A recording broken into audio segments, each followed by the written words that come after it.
तो ये है मेरे बड़े भाई बॉबी ठाकुर जी, और मैं बड़े भाई से पूछना चाहूँगा जो हमारी फागली है इसकी क्या विशेषता सबसे ज़्यादा?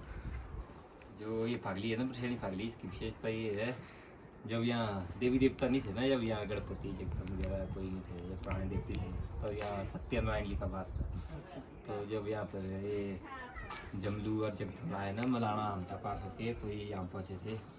तो यहाँ अपना अधिपत्य जमाने के लिए उन्होंने एक खेल खेला सत्यनारायण जी के साथ, जो मतलब सिक्कों से खेला जाता है। तो जो एक पत्थर से सिक्के को मारा जाता है तो बाजी जीत ली जाती है। तो जब जगदम्ब की बारी, सत्यनारायण की बारी आती है, तो वो पत्थर जो है उनके कान में लग जाता है जगदम्ब जी, तो उनको गुस्सा आता है उस वजह से। तो वो गुस्से से उसी पत्थर से सत्यनारायण जी को वहाँ दफना देते हैं और दबा देते हैं।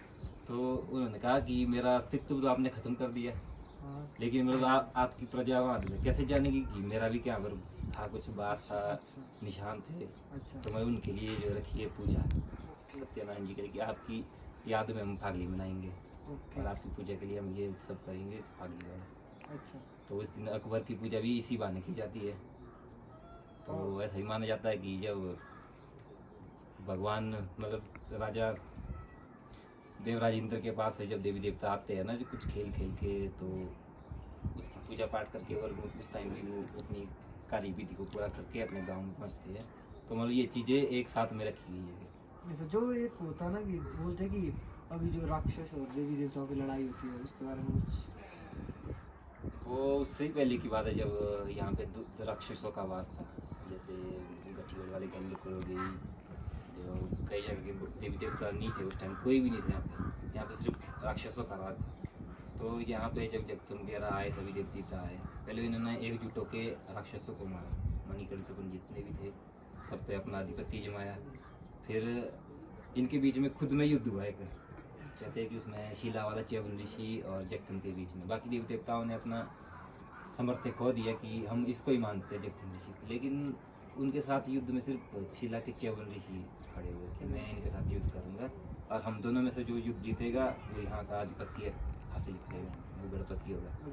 तो वो बाजी जो है जगदम्ब ऋषि जी, इसीलिए वो गणपति कहा जाता है। और जो एक गणपति जी कहते हैं इनको, तो इनका जो राज है वो तोश से लेकर बोलते थे कि चौनाला, ऐसे तो छोड़ना माना जाता था पहले, और कहते हैं कि अपने जरी दूसरा साइड तक वो उस पर जो वहाँ पे तो दोस्तों पहले क्या था कि जैसे छड़ौनाला तक माना जाता था, बट क्या होता था जैसे अगर छड़ौनाला बहुत दूर जगह है तो देवी देवता को अगर जाना पड़ेगा तो बहुत ज़्यादा ट्रैवल है वो।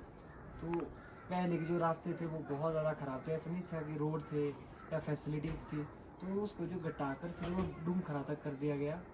और अभी भी जो एक हम कहते हैं बाढ़ लगाना, यानी कि काइके के लिए होता है, एक देवी देवता का होता है कि एक एरिया होता है, उस एरिया तक वो जाते हैं और वहाँ पे जो कार्य विधि वो करते हैं ताकि जो भी बुरी चीज़ें बीमारियाँ है वो ऊपर ना आए, तो वो डूमखरा में जाके लगता है। जैसा माना जाता है ना कि पहले जो यहाँ का रथ था वो बहुत भारी था, बहुत बड़ा था, तो लोगों को उठाने में दिक्कत होगी, वहाँ तक पहुँचाना बहुत मुश्किल हो गया, इसलिए इस एरिया को जो मतलब काट के आधा कर दिया गया।